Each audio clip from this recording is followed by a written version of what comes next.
7월 26일 월요일 새벽 묵상 시간입니다. 하나님이 주신 이 귀한 하루를 하나님의 말씀으로 시작하겠습니다. 먼저 사도신경으로 우리의 신앙을 고백하겠습니다. 나는 전능하신 아버지 하나님, 천지의 창조주를 믿습니다. 나는 그의 유일하신 아들, 우리 주 예수 그리스도를 믿습니다. 그는 성령으로 잉태되어 동정녀 마리아에게서 나시고 본디오 빌라도에게 고난을 받아 십자가에 못 박혀 죽으시고 장사된 지 사흘 만에 죽은 자 가운데서 다시 살아나셨으며 하늘에 오르시어 전능하신 아버지 하나님 우편에 앉아 계시다가 거기로부터 살아있는 자와 죽은 자를 심판하러 오십니다. 나는 성령을 믿으며 거룩한 공교회와 성도의 교제와 죄를 용서받는 것과 몸의 부활과 영생을 믿습니다. 아멘. 예레미야 18장 1절에서 6절. 이것은 주님께서 예레미야에게 하신 말씀이다. 너는 어서 토기장의 집으로 내려가거라. 거기에서 내가 너에게 나의 말을 선포하겠다. 그래서 내가 토기장의 집으로 내려갔더니 토기장이가 마침 물레를 돌리며 일을 하고 있었다. 그런데 그 토기장이는 진흙으로 그릇을 빚다가 잘 되지 않으면 그 흙으로 다른 그릇을 빚었다. 그때 주님께서 나에게 이렇게 말씀하셨다. 이스라엘 백성아, 내가 이 토기장이와 같이 너희를 다룰 수가 없겠느냐? 나 주의 말이다.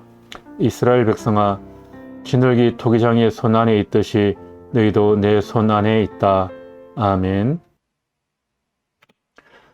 오늘 읽을 말씀은 예레미야 17장에서 20장까지의 말씀입니다. 삼국지에 보면 총나라의 지략가인 제갈공명과 위나라의 지략가인 사마이 간의 전투가 벌어지는 장면이 나옵니다. 제갈공명은 뛰어난 계략으로 사마이와 그의 군사들을 골짜기로 유인하죠. 그리고 그들을 다 전멸시킬 수 있는 절호의 기회를 가지게 됩니다. 그들이 갇힌 골짜기는 나무와 풀더미로 둘러싸여 있었고 제갈공명은 그들이 그 골짜기에 갇힌 것을 보고 골짜기의 입구를 완전히 막아버렸습니다. 그리고 불화살로 그들을 공격하고 쥐레를 미리 준비해 두어 터뜨리게 했습니다. 골짜기는 순식간에 불바다가 되었고 사마이와 그의 군사들은 그곳에서 꼼짝없이 다 죽게 되었습니다. 그런데 그때 갑자기 한 차례 바람이 일더니 하늘 가득 검은 구름이 덮였습니다. 이어서 천둥과 함께 물동이로 들이붓듯이 비가 쏟아지기 시작합니다. 그 바람에 골짜기 가득 타오르던 불은 금세 꺼지고 쥐레도 비에 젖어 터는 터지지 않았습니다. 공명이 펼쳐둔 모든 폭약과 불화살이 아무런 쓸모가 없이 되고 만 것이었죠. 이 틈을 타서 사마이와 그의 군사들은 골짜기를 벗어날 수가 있었습니다. 아마 이 전투에서 공명이 이겼더라면 초기 삼국을 통일할 수 있는 기반을 마련할 수 있었을 것입니다. 이 위기를 극복한 사마이는 그의 손자 사마옅이 세운 진나라의 기초를 이루게 됩니다. 이것을 보고 공명은 하늘을 우러러보며 크게 탄식하며 유명한 말을 남기죠. 이를 꾀하는 건 사람이되 이루는 것은 하늘이로다. 성경에도 이와 비슷한 말씀이 있습니다.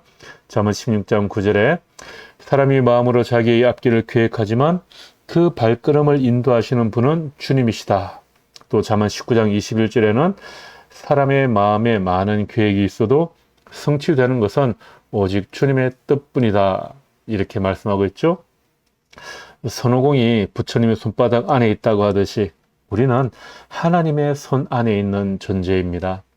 예레미야 선지자가 토기장이가 일하는 것을 보았을 때 토기장이는 진흙덩이를 뜨다가 물레 위에 올려놓습니다. 그리고 그 토기장이의 기술적인 손돌림으로 털을 잡고 진흙을 매만지며 토기장이가 생각했던 모양이 나오기 시작합니다. 처음에는 바깥에서 모양을 만들고 안쪽으로 모양을 만들어 나갔었겠죠. 그러면 진흙덩이가 토기장이가 생각했던 그 아름다운 모양의 그릇으로 빚어져 나오기 시작합니다. 공동번역 성경의 외경에 있는 집에서 38장 29절 30절에 보면 토기장이가 어떻게 일하고 있는지 아주 상세하게 묘사하고 있습니다. 또 옹기장이는 일터에 앉아서 자기 발로 풀물을 돌리며 생각은 항상 자기 작품에 집중되어 있고 동작 하나하나를 신중하게 한다.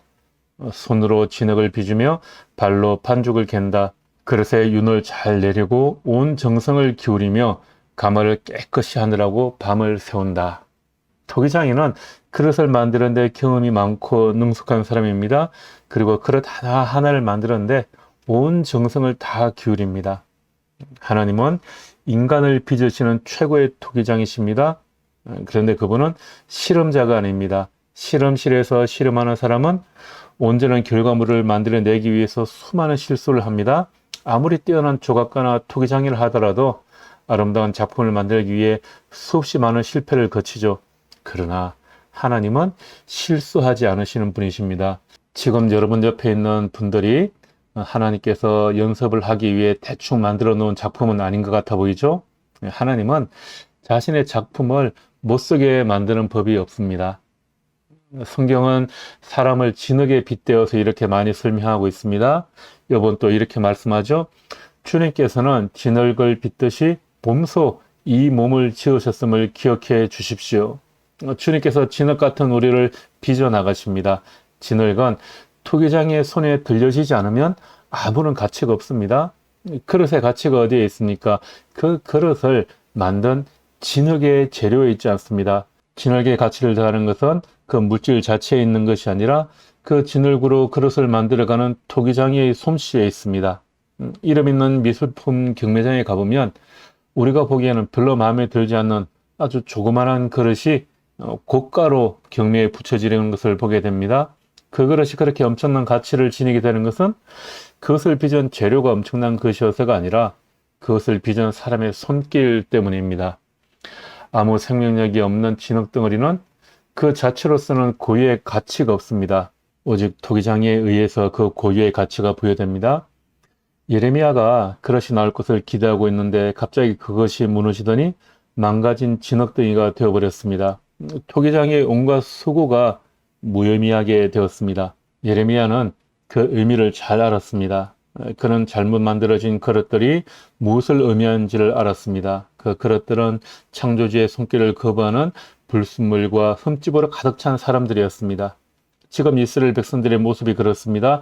죄와 반역과 자기 중심적인 삶으로 인해 토기장이신 하나님의 손을 거부하며 살고 있다는 것입니다.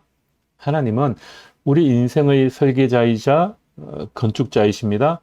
하나님께서 우리 인생을 설계하시고 그 설계도에 맞게 건축해 나가고자 하시는데 우리는 그 설계도를 내 마음대로 바꾸려 하고 스스로 내 인생을 건축하려 하고 있습니다. 그때 재앙이 일어난다는 것입니다.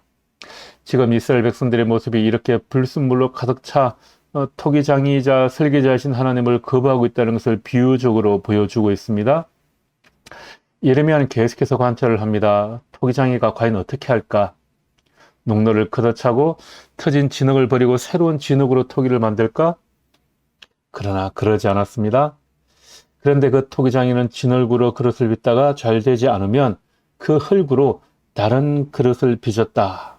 이렇게 말씀합니다. 하나님은 포기하지 않으십니다. 하나님은 망가진 흙을 그냥 던져버리지 않으십니다. 그릇이 잘못된 것은 토기장이가 일부러 그렇게 망가뜨린 것은 아닙니다. 예레미야가 이 장면에서 본 희망의 빛은 토기장의 의도대로 그릇이 되지 않자 그것을 쓰레기장에 버리지 않고 그것으로 다시 그릇을 빚는다는 것입니다.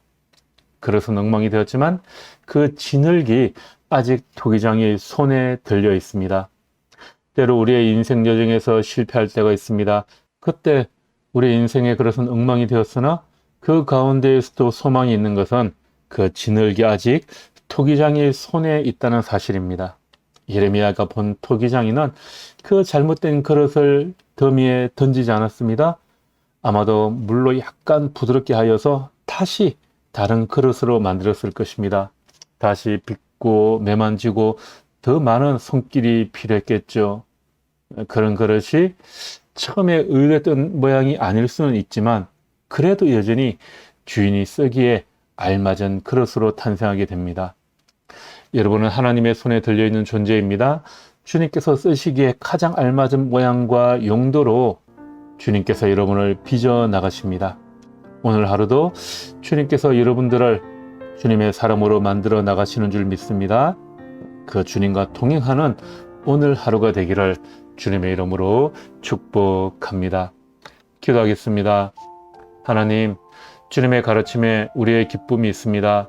주님, 우리는 주님의 손에 들려있는 진흙입니다. 우리를 주님께서 쓰시기에 좋은 그릇으로 만들어 주십시오. 결코 우리를 버리지 않으시고 새롭게 만들어 주시는 주님을 신뢰하는 하루가 되게 하여 주십시오. 폭염과 코로나가 연일 이어지고 있습니다. 오늘 하루도 우리의 마음과 육체의 건강을 지켜 주십시오. 예수님의 이름으로 기도합니다. 아멘.